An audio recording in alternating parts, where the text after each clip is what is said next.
Before the establishment of RBI हमारे देश में प्रॉपर सिस्टमेटिक बैंकिंग का कोई स्ट्रक्चर नहीं था।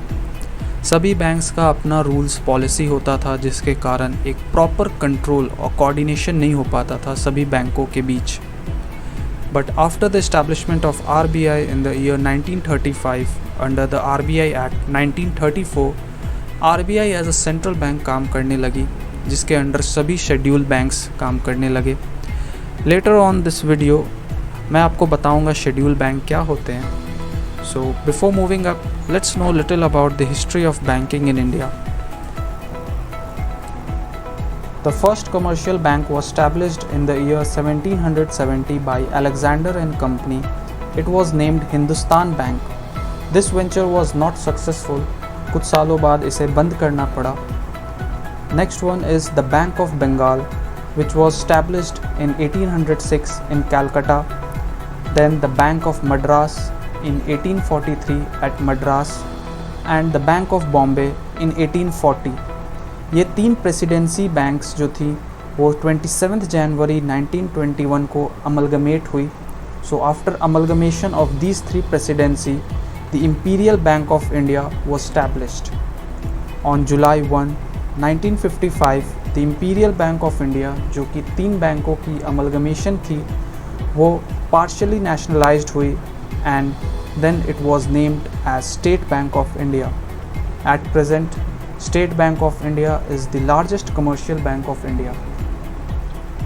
Punjab National Bank (PNB) was established in 1894 and it is termed as first truly Indian bank, and it was established by Indians only. This figure shows the complete banking structure in India. Reserve Bank of India is on the top as a central bank and monetary authority of India. It is actually a apex bank of India. Under RBI, there are two classifications as scheduled banks and unscheduled banks.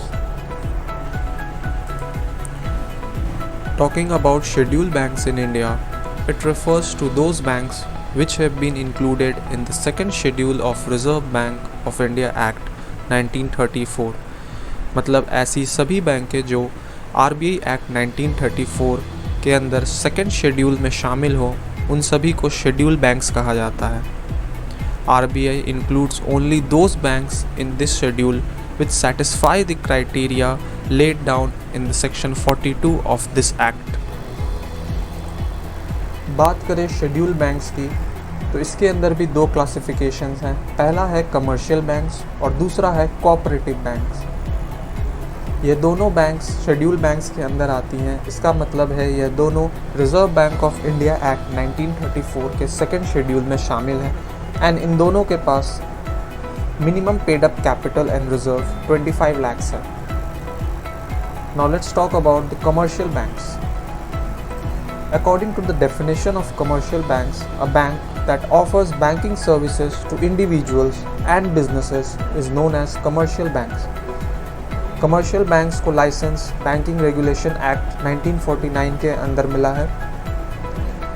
Area of operation commercial bank का as compare to cooperative bank large होता है। इसका motive भी profit कमाना होता है और इसका मेन फंक्शन होता है accepting deposits from the public and granting loans to individuals और to the businesses. Interest rate compare to cooperative bank slightly less होता है। कोऑपरेटिव बैंक की बात करें तो ये भी कमर्शियल बैंक्स की तरह ही काम करती है, but the reason behind to set up the cooperative bank is to provide finance to agriculturist, rural industries and to trade and industry of urban areas. इसको लाइसेंस कोऑपरेटिव सोसाइटीज़ एक्ट 1965 के अंदर मिली। इसका area of operation compare to commercial bank small होता है और motive of operation service provide करना होता है, ना कि प्रॉफिट कमाना। मेन फंक्शन कोऑपरेटिव बैंक की बात करें तो accepting deposits from members and public and granting loans to farmers and small businessman. Interest rate on deposit इसकी स्लाइटली हायर होती है compare to commercial banks. State bank of India SBI, HDFC bank, ICICI bank, Dena bank, corporation bank, और ऐसी सभी बैंकें commercial banks के अंदर आती हैं। वहीं अगर बात करें कोऑपरेटिव बैंक्स की, तो Andhra Pradesh state cooperative bank limited, Bihar state cooperative bank limited, या अभी सबसे ज़्यादा चर्चा में रही PMC bank, Punjab and Maharashtra cooperative bank limited, या Bombay mercantile cooperative bank limited, ये सभी कोऑपरेटिव बैंक्स के अंदर आती हैं। Coming back to commercial banks, इसकी भी 3 क्लासिफिकेशंस हैं।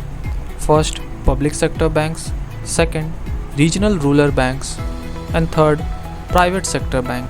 Public sector banks, these are the nationalized banks and accounts for more than 75% of the total banking businesses in the country. Public sector banks की majority of stakes government के हाथों में होती है। अगर वॉल्यूम के टर्म्स में बात करें तो अभी इंडिया में स्टेट बैंक ऑफ इंडिया सबसे बड़ी पब्लिक सेक्टर बैंक्स में है। SBI ने हाल ही में अपने 5 एसोसिएट बैंक्स जो कि state bank of Bikaner and Jaipur, state bank of Hyderabad, state bank of Mysore, state bank of Patiala and state bank of Travancore के साथ मर्जर किया था। After the merger it has got a position among the top 50 banks of the world. Canara Bank, Punjab National Bank, Union Bank of India, Indian Bank, Oriental Bank of Commerce are some of the example of public sector banks in India. Next one is Regional Rural Banks, RRB. Regional Rural Banks भी scheduled commercial banks की तरह है, but इसके main objective है providing credit to weaker section of the society like agricultural laborers, farmers and small enterprises. They usually operate at regional levels in different states of India. B के अंदर small finance banks भी आती हैं, जैसे Ujjivan small finance bank limited, Utkarsh small finance bank limited, Fincare small finance bank limited etcetera.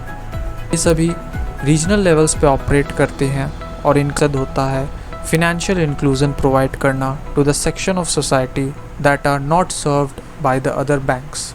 Next one is private sector banks.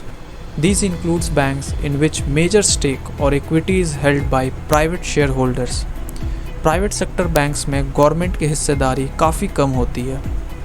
All the banking rules and regulations laid by the RBI will be applicable on private sector banks as well. Axis Bank, बंधन bank, ये सभी private sector banks में आती हैं. Public sector banks के अंदर भी 2 classification है. First one is state bank group, जिसके अंदर स्टेट बैंक ऑफ इंडिया और उसकी सब्सिडरीज आती हैं, and rest of the banks other than state bank of India are in public sector banks like bank of India, Canara bank, Punjab national bank, union bank of India, Dena bank etcetera. Private sector banks के अंदर भी 2 classifications हैं. First one is Indian and second one is foreign. Indian private sector banks के अंदर Axis bank, ICICI bank, HDFC banks, यानी ऐसी जो भी प्राइवेट सेक्टर बैंक्स जो इंडिया में ऑपरेट करती हों वो सभी आती हैं. फॉरेन प्राइवेट सेक्टर बैंक्स की बात करें तो उसके अंदर आती है HSBC banks, standard chartered banks, city bank, bank of America, JP Morgan Chase bank etcetera.